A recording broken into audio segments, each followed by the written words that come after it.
Halo semuanya, Aaron di sini. Kali ini kita akan membahas tentang SCP Foundation atau yang biasa dikenal dengan SCP.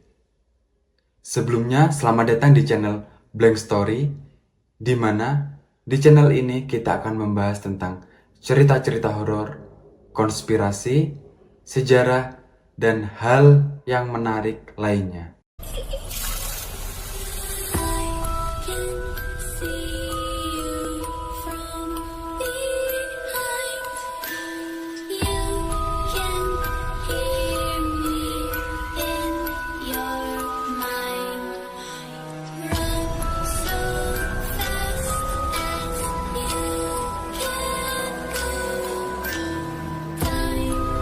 Pada suatu hari, ada beberapa anak sedang berkemping di tengah hutan. Mereka beranggotakan sekitar 5 anak. Mereka mendirikan tenda dan menyalakan perapian atau api unggun untuk digunakan sebagai penghangat saat malam hari. Pada waktu malam hari, mereka bersendau gurau, bernyanyi-nyanyi, dan bercerita-cerita di dekat api unggun. Salah satu anak bercerita tentang cerita yang berhubungan dengan tengkorak hidup. Saat sedang di tengah-tengah cerita, ternyata mereka melihat sebuah tengkorak hidup yang sangat besar, bahkan lebih besar dan lebih tinggi daripada pohon-pohon di sekitar situ. Jadi, suasana yang terjadi pada saat itu hampir sama dengan cerita seram yang disampaikan. Bayangkan saja, saat salah satu anggota bercerita tentang tengkorak hidup yang sedang memakan manusia, tiba-tiba beneran datang tengkorak hidup yang besar dan tinggi yang tiba-tiba meraih salah satu anggota yang sedang camping serta memakannya hidup-hidup. Dan kalian tahu, tengkorak hidup yang besarnya melebihi pohon-pohon di sekitar hutan itu lebih dari satu atau ada banyak. Satu persatu anggota camping itu tertangkap dan dimakan oleh tengkorak hidup itu. Dan hanya tersisa satu anggota yang masih hidup. Satu orang yang masih hidup ini lari dengan terbirit-birit dan kemudian bersembunyi di balik tumpukan tanah. Saat sedang bersembunyi, tiba-tiba tumpukan tanah itu bergerak dan ternyata tumpukan tanah itu merupakan kepala dari tengkorak raksasa itu.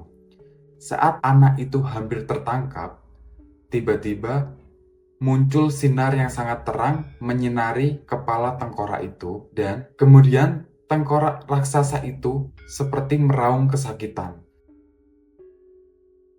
Saat anak tersebut melihat ke arah datangnya cahaya, ternyata terdapat banyak pria yang memakai seragam militer dengan tulisan SCP di bagian dada yang sedang memegang alat seperti senter yang menghasilkan cahaya yang sangat terang. Tak begitu lama, tengkorak raksasa yang disinari cahaya itu pun tiba-tiba hancur berkeping-keping dan kemudian anak itu dievakuasi oleh pria yang berseragam militer. Setelah dievakuasi, anak itu diberitahu bahwa tengkorak raksasa itu merupakan SCP-2863. SCP-2863 merupakan tengkorak raksasa dengan tinggi rata-rata 30 meter dan suka untuk memakan orang yang ada di sekitar mereka. Dan beberapa sumber menyebutkan bahwa mereka adalah tengkorak yang kelaparan. Jadi, mereka akan memakan apa saja yang hidup dan bergerak di sekitar mereka.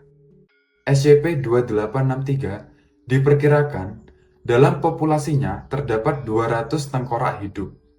Anak yang selamat tadi kemudian diberikan sebuah suntikan untuk melupakan hal-hal yang terjadi pada malam itu. Dan kemudian para pria yang memakai seragam itu mengembalikannya ke rumah di tempat tidurnya. Sehingga anak itu mengira kejadian itu hanya mimpi. Nah, itu merupakan salah satu kasus yang ditangani oleh SCP Foundation, atau yang biasa dikenal dengan Yayasan SCP, atau organisasi SCP. Untuk episode kali ini, kita akan mengenal lebih jauh lagi SCP Foundation atau Yayasan SCP. Dan untuk kasus-kasus atau pembahasan tentang entitas SCP akan dibahas di next episode.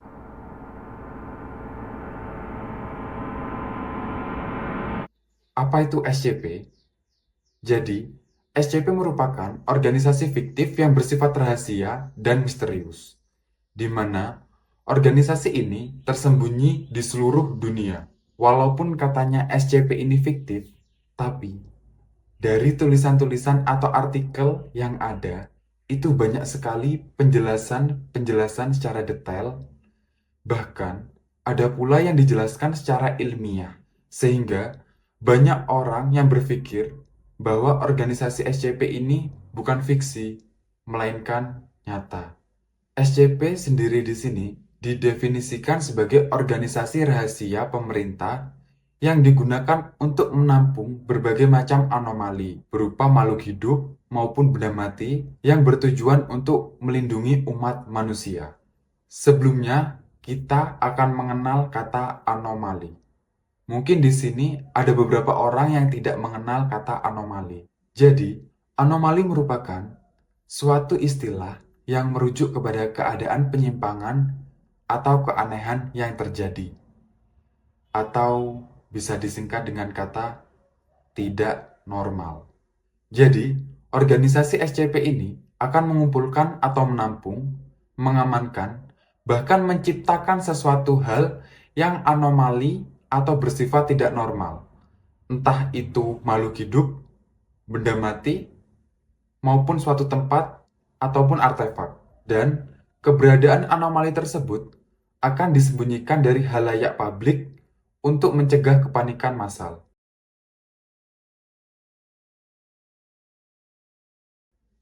Tujuan dari organisasi SCP ini yaitu seperti namanya, SCP. S untuk secure, yang berarti mengamankan makhluk aneh ataupun berbagai anomali yang dapat mengancam kehidupan manusia dari masyarakat sipil.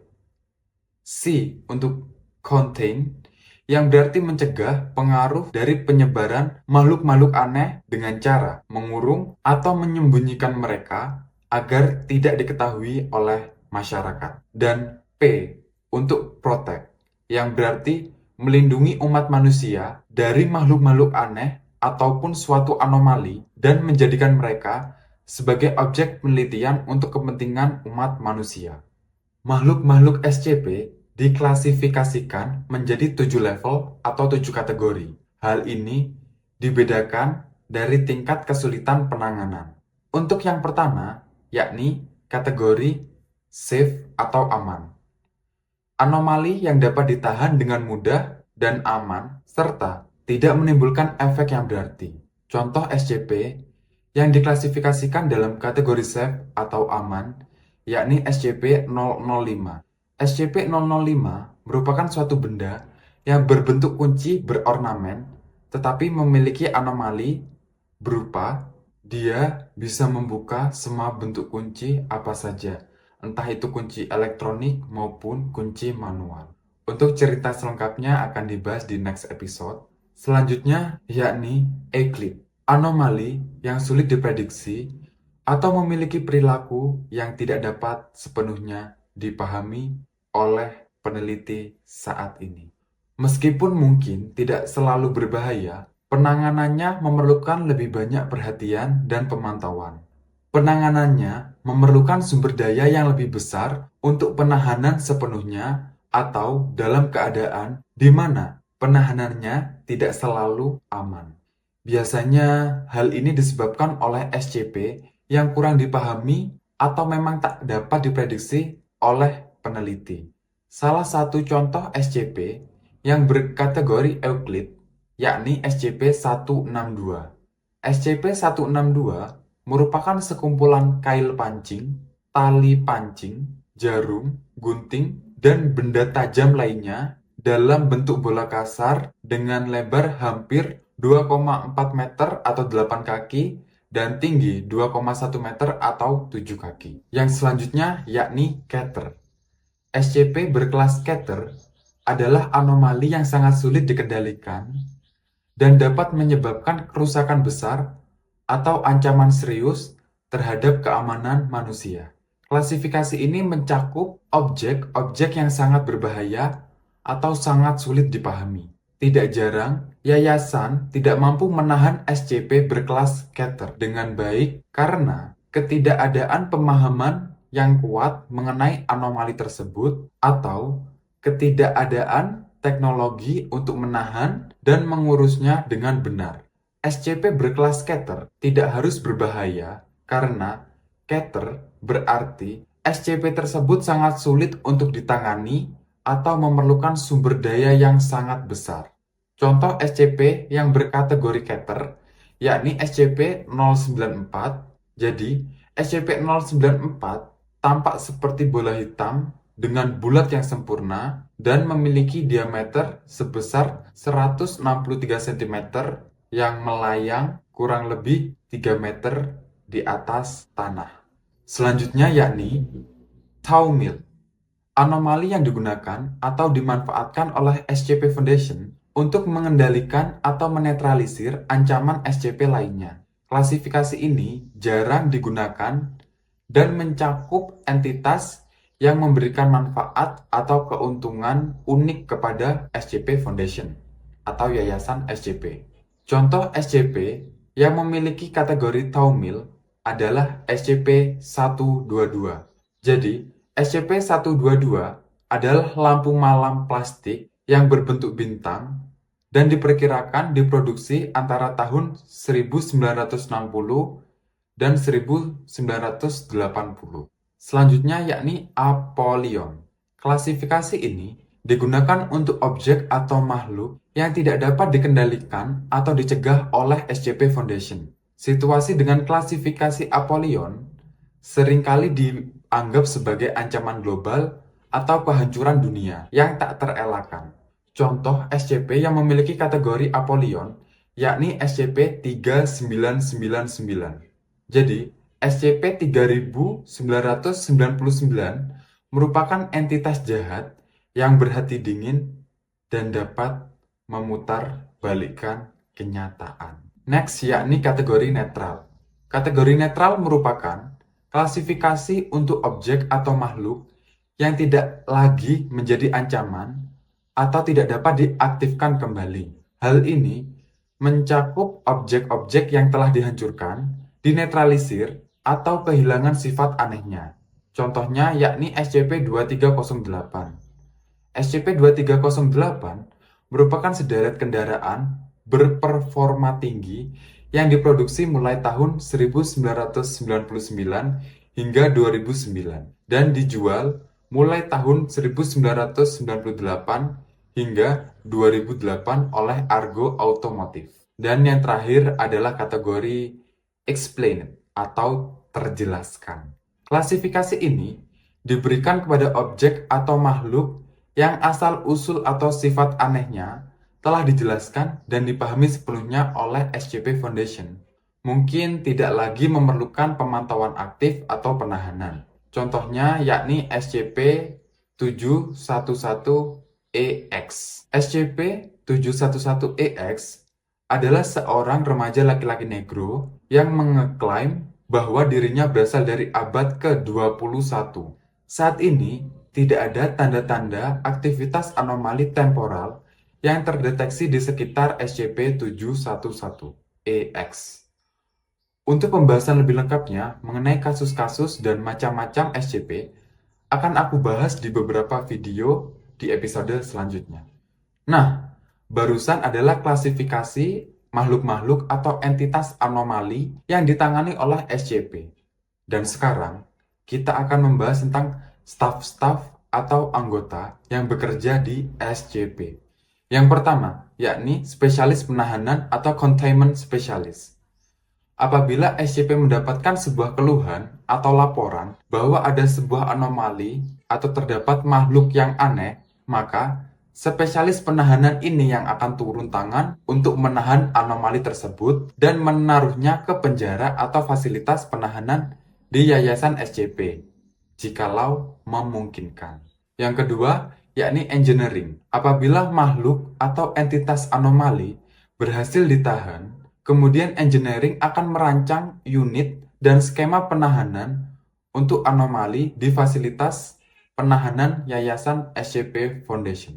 Yang ketiga, security officer atau petugas keamanan. Petugas keamanan akan bekerja bergantian untuk menjaga Yayasan SCP agar tetap aman dari segala mara bahaya. Petugas keamanan SCP ini biasanya akan direkrut dari personel militer dan penegak hukum. Petugas keamanan ini dilatih untuk mengamankan Yayasan SCP dari semua anomali-anomali yang ada di Yayasan SCP. Jadinya, mereka dilatih secara khusus dan dilatih untuk menguasai berbagai jenis alat dan senjata.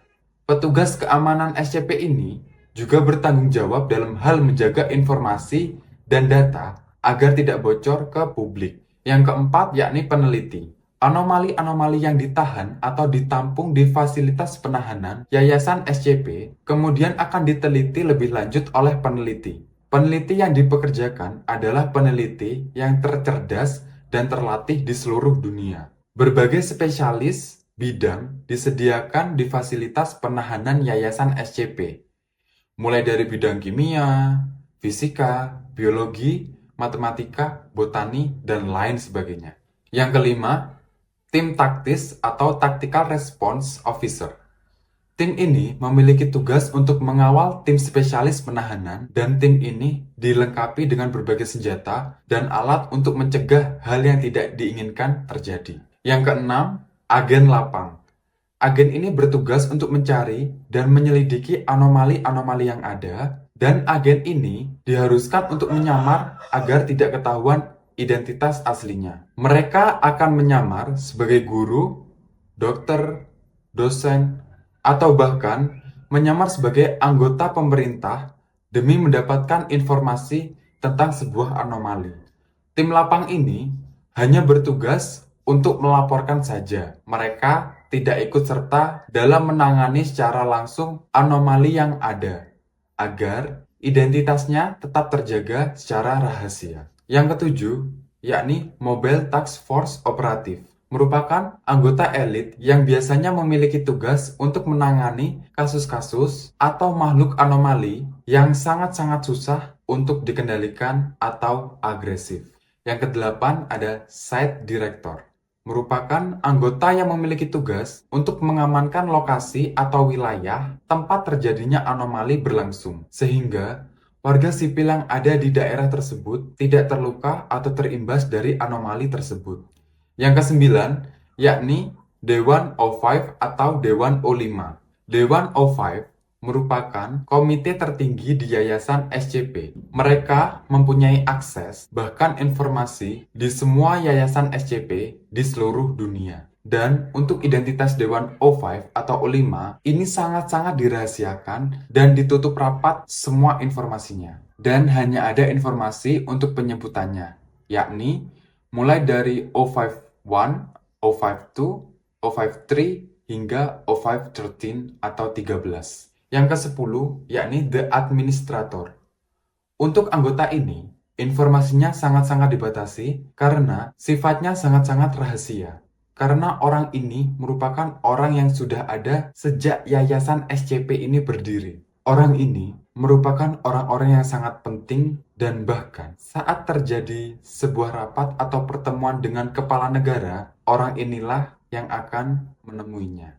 Nah, dari semua anggota yang aku sebutin tadi, masih terdapat klasifikasinya, yakni dari A hingga E, dari kelas A hingga kelas E. Semakin penting peranannya, maka semakin tinggi pula klasifikasinya. Contohnya seperti Dewan O5 yang memiliki klasifikasi kelas A. Untuk kelas B, yakni spesialis penahanan, peneliti, dan site director. Untuk kelas C, yakni petugas keamanan atau security officer, dan agen lapang, serta tim taktis. Untuk kelas D, yakni orang-orang yang digunakan sebagai kelinci percobaan. Jadinya mereka akan berinteraksi dengan SCP-SCP atau anomali yang berbahaya. Dan biasanya kelas D ini merupakan orang-orang dari narapidana atau orang-orang yang akan dihukum mati. Dan apabila terjadi keadaan yang mendesak, maka dapat dilakukan protokol 12, yakni merekrut anggota kelas D dari sembarang tempat seperti anggota politik hingga warga sipil biasa. Dan yang terakhir yakni klasifikasi kelas E. Untuk kelas E ini beranggotakan dengan orang dari agen lapang ataupun agen penahanan yang sudah terpapar dari efek anomali yang membahayakan. Biasanya mereka akan ditempatkan di sel khusus atau di karantina dan diteliti oleh peneliti dari fisik, tingkah laku, hingga psikologinya. Mereka dapat bekerja kembali apabila sudah dinyatakan sembuh oleh anggota medis. Dan selanjutnya kita akan membahas tentang makhluk-makhluk anomali atau SCP yang pernah ditemukan.